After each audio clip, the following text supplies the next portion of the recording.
The truth is, take it from me, this is advice. I'm a Muslim who actually became an atheist for a long time. To wrestle with religious belief, truly confront the depths of your own unconscious internal religiosity is very, very hard. It's not easy. Any new atheist who kicks their feet up and goes, oh, religion is just a bunch of fairy tales, you're a fucking retard. You're not confronting what religion is at all. You're not confronting the dimension of actual faith at all. You're not even touching on religion. Religion is such a profoundly deep structure of the unconscious that you can be negligent and just kind of ignore it, but you need to be aware of how that influences you. You need to be aware of how that biases you, maybe. And you need to be honest with yourself about, what do I actually believe? I am biased toward Shia Islam, and I'm upfront about that. I do believe it. I see it. I see how it makes sense to me, for sure.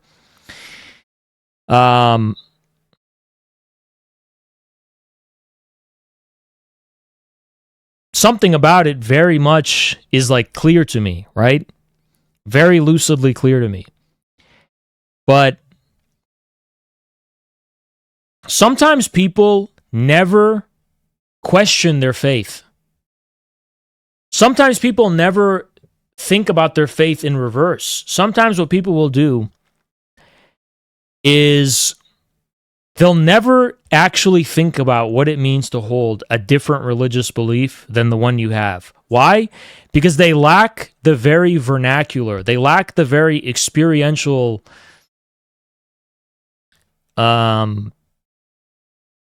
dynamism or whatever to think about what it would mean to believe something other than what they do. Because they're not being honest about what they believe in the first place. They're pretending that they don't have any beliefs and that they're above having beliefs, but unconsciously you still have a belief and you're just not being upfront about it. The Christians do the same fucking thing, if I'm going to be honest. Now that I think of it, Christians do the same thing. I'm going to tell you guys something. I want you to think very carefully about something. When Christians oftentimes will say, I've been in the highest theoretical, I'm not going to say this to brag, but I've been around people who are very up there in terms of the theory, academy world, whatever. When it comes to very, postmodern stuff, whatever. Supposedly the epitome of the most free-thinking cosmopolitan types. You want to know how many people end up with the conclusion oh my God, it's all Catholicism. Deleuze, the conclusion of accelerationism, Deleuze, Guattari, Georgia Bataille. Oh my God, Heidegger. Oh my God. I think actually Catholicism might be the one and only true religion. Dude, all of the people you're talking about were Catholic by birth. Some of them went to fucking seminary school. They were born in a Catholic country and in a Catholic civilization. They were raised by Catholicism. They're from Catholic. That's not an accident. It follows logically that in a roundabout way, you can rediscover religion indirectly. But I'm sick of people pretending like that's a fucking miracle. If you live in a Christian country and you decide to become a fucking atheist and pursue any method of inquiry, then you have an epiphany because you realized in a roundabout way you've come back to Christianity. Well, maybe religion was deeper than you thought it was. Maybe it wasn't as fucking thin as some I believe in a fairy tale in the sky. Maybe it's deeper than that. Maybe you just weren't considering how deep religion goes. And you're pretending like it's a fucking miracle that you've come full circle when it's not. You just never actually fucking reckoned with the depths of your own religious unconscious. I might be the only fucking atheist in the world, if I'm going to be honest, because I'm the only one who will acknowledge a religious unconscious. And the ability to acknowledge a religious unconscious means the ability to discriminate and say, maybe this is wrong or maybe this is right. But I Just because I have a religious unconscious doesn't mean my religion is true. You can't just evaluate the truth of religion at the conscious level. You have to reckon with the meaning on an unconscious level. And I don't see enough people who do that. I see too many people who have never actually struggled with their faith in their life pretend that, oh my God, all my life was an atheist, but I found something. You didn't find anything. You took your culture for granted. You took your civilization for granted. Or you took your own unconscious beliefs for granted. Like, religion is much deeper. It's much deeper than people think it is. That's what I'm trying to say. It's much deeper than people think it is.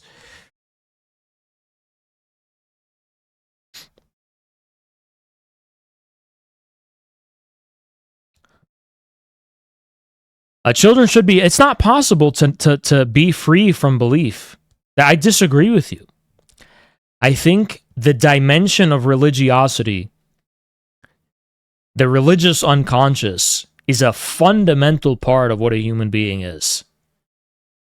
And I will not confidently claim, I will never confidently assert and say, Christianity is false, Islam is correct. I can't say that. The religious unconscious architecture of the nation that I'm in is Christian. Even if I believe in Islam, there has to be a reason for why this architecture is Christian. Now, on a superficial level, telling people to renounce their beliefs doesn't mean they're actually renouncing their beliefs. You're not even engaging with their beliefs. You're not even understanding religion on the terms of religion. You're understanding religion on the terms of some other kind of discourse, right? I can never look at a religion and say, you have nothing. I can maybe look at a religion and say, you have confusion, and fuck it, I will say it. I think what we call Hinduism, I think a lot of that is confusion. Hindus will protest at me and say, Haz, there's depth, and there's depth in the Hindu religion. There's depth. Yes, of course there's profound depth in the Vedas and so on and so on. But how can we talk about a Hindu religion when in India itself, you have 1 million different sects, all worshiping different idols and temples, and I saw there was a rat one. Where is the center? Where's this? There's no unified Hindu religion. There's no such thing. So it's a series of discombobulations, in my opinion, right? China, it's the same thing. China. Is it a coincidence China's a Confucian civilization? Of course not. Oh, it's just a miracle Confucianism came back to China? No. Because even if they burned all these statues and stuff in the Mao era, and if they loudly denounce Confucius all they want, you haven't breached the bedrock of the religious unconscious. That is Confucianism.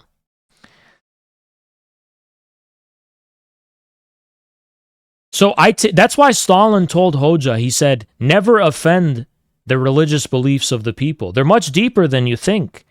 And Stalin was speaking from experience when he said that. He wasn't saying that because he has a soft spot for religious institutions. He was speaking from experience. He said, look, it's much deeper than we thought it was. It's much deeper. If there's anything we've learned from Marxism, just take away that religion is much deeper than what you might assume it is. It goes much deeper. Something is much more there, you know? And even as Dugin said, even in the Soviet period, at the high point of the League of Militant Atheism, when they blew up the Church of the Christ the Savior, I think they were doing stuff like that.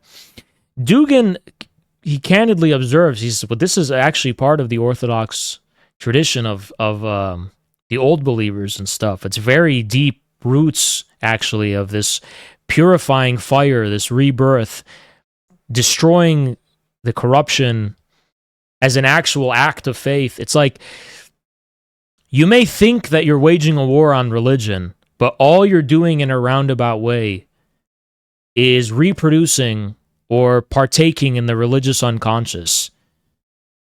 Still, Enver, let me ask you a question. Let me ask you a question. Enver Hoxha, was Enver Hoxha an atheist? Okay. Confessionally, he was an atheist. But look at Enver Hoxha's comprehension of Marxism-Leninism. It is a purely moral one. It's purely moral. Enver Hoxha had not 1% of pragmatism in his body. He cut off the Soviets, then he cut off China. For him, Marxism-Leninism was a pure belief, and nothing else. Pure moral North Star, pure moral. He could renounce everything in the world. He renounces the world. He renounces pragmatism. He renounces everything in devotion to one thing, right? Marxism, the correct principled line of Marxism-Leninism. Now, confessionally speaking, that's quite atheist. That's quite materialist. But, okay, think about it deeper, though. Just think about what's going on. Is it really atheist or even materialist in the conventional sense? Isn't that something profoundly spiritual, actually? And how can you look at that and not see Hoxha's own background, his family, tribal, ancestral background bleeding through that? Because Hoxha was a Bektashi Sufi Shia. It makes so much sense that Hoxha was a Sufi. This is a classical Sufi asceticism. Hoxha's uprightness of Marxism-Leninism, even regardless of the consequences, this is Sufi asceticism. This is Bektashi Sufi. This is like a Bektashi Janissary rebelling against Constantinople and planting their flag and saying, for Allah, I'm going to die right here. It's like, okay, you can use different words. You could say it's Marxism-Leninism. You could say it's the correct principled line. But you're reproducing a very specific religious unconscious structure, which is very clear to me. Muslims have a cannibalistic turtle mosque in Bangladesh. It's the turtles who are eating each other? Because I don't think that's the worst thing in the world. If they're letting turtles eat each other, it's like, that's the turtles' problem. It's not a good example. Best of mine. Not a good example. Yeah, exactly. Exactly. Guys, now you're seeing it. Okay, Cambodia with Pol Pot. You're telling me Pol Pot in year 0 isn't Buddhism? You must not know anything about Buddhism. You're telling me Pol Pot, they eat humans. Oh, that's not good. But you're telling me Pol Pot wasn't a Buddhist?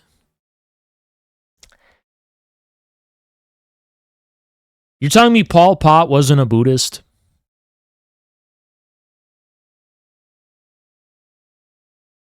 What about DPRK? You have to study the Korean traditional folk religion, whatever it is. You have to study it. For example, Mount Paektu, it has a profound, I think, spiritual significance for them. So we have to think maybe in a materialist way. What's the source of the religious unconscious? I think that this is a fundamental quality of the human, that we have to think of the religious unconscious. Maybe it's not a structure, it's a pattern of some kind, which is preeminent and which precedes the emergence of a rational subject. And there's no way to eliminate it. There's no way to get rid of it.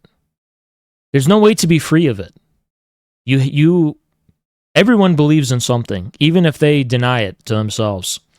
Like, let me tell you something. Do you know how many Muslim atheists don't eat pork? There's so many Muslims who become atheists, but they won't touch pork.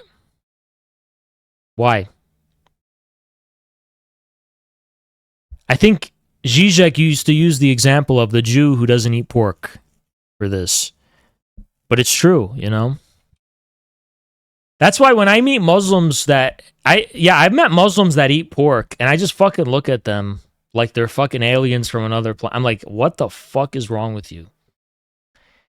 When I meet Muslims who eat pork, I literally like, that side eye is so crazy. Like, you do something that changes how I look at you forever. I'm like, but what the fuck are you doing? I told you they don't have reason. No, yeah, I don't care about reason. That's the thing. Religion has nothing to do with reason. You know, you can't have pork if you're a Muslim. You can't do it. That's the one thing you can't do. There's no Sufi in history who had pork. Even bacon? No. You can't. It's like alcohol, other thing, whatever, you know, you turn a blind eye. Pork? It's just a stereotype. No, it's real.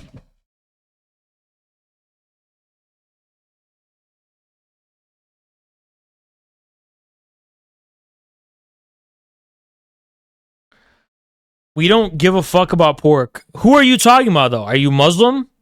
If you are a Muslim and you're saying you're okay with pork, I'm like, you're a Muslim. Yeah, bro. Where the fuck are you from?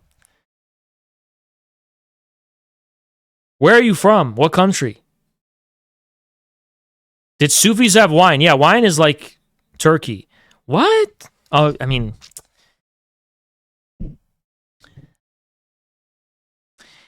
bro, I feel like you're trying too hard. It's like you're trying to be like, you're trying to just tell Europeans that it's okay, that you're one of them. That must be it. You're just trying to prove how secular and European you are. I get it.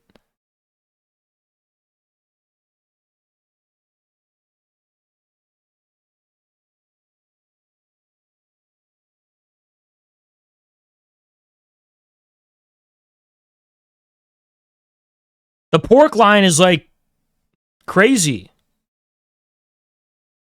Christianity was always dialectical materialist. But that, you see, my problem with you, IA, when you say that is that you're saying something superfluous. Where do you think dialectical materialism came from? It's not a miracle that Christianity is dialectical materialist. It's self-evident. It's like, it's a truism to me. That's what I mean to say. It's a truism. It's a truism. It's just a truism. Of course it is. Where did dialectics even come from? The whole Hegelian dialectics is a way of expounding the Christian Trinity into the form of thought and consciousness. The dialectical logic, Christianity is an expression of dialectical logic.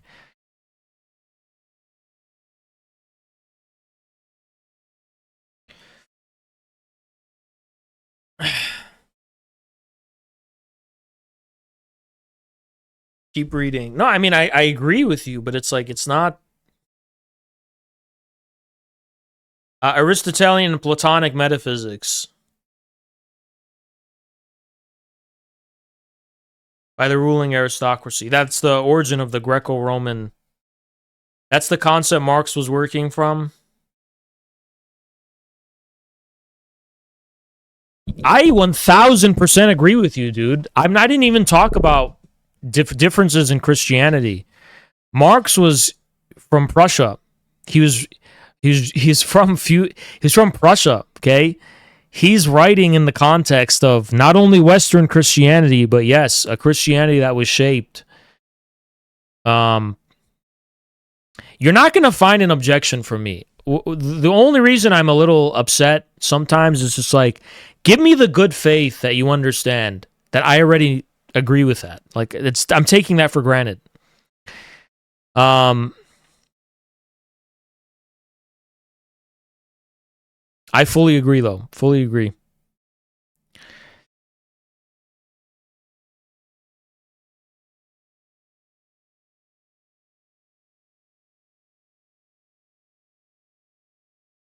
The Islamic revulsion to pork is so strong that when there's black Muslims in a black community, the black people stop eating pork. Maybe that's ancestral memory of the when black people were Muslim back in the day in Africa. Who knows?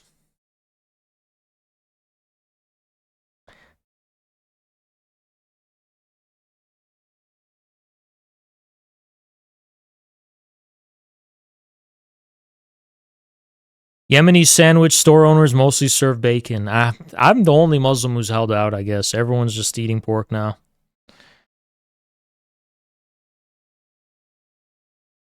Mark my words. Mark my words, I'm going to be vindicated. Y'all are going to get some fucked up. I'm not going to have pork. And I'm not going to cross that line.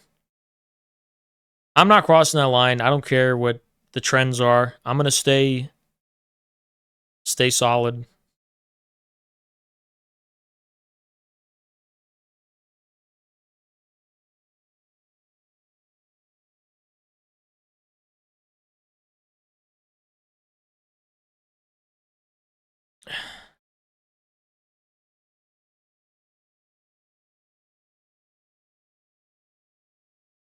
I sound like a fucking retard right now because I've been really writing this Marxism is Islam thing, and it's much more eloquent when it's put into writing. But I have a theory of where the unconscious dimension of religiosity comes from.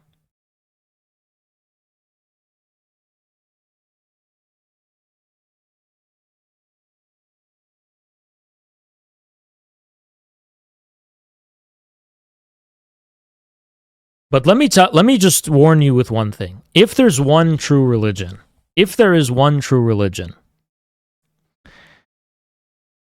if there is one true religion, whatever that religion is, has to itself acknowledge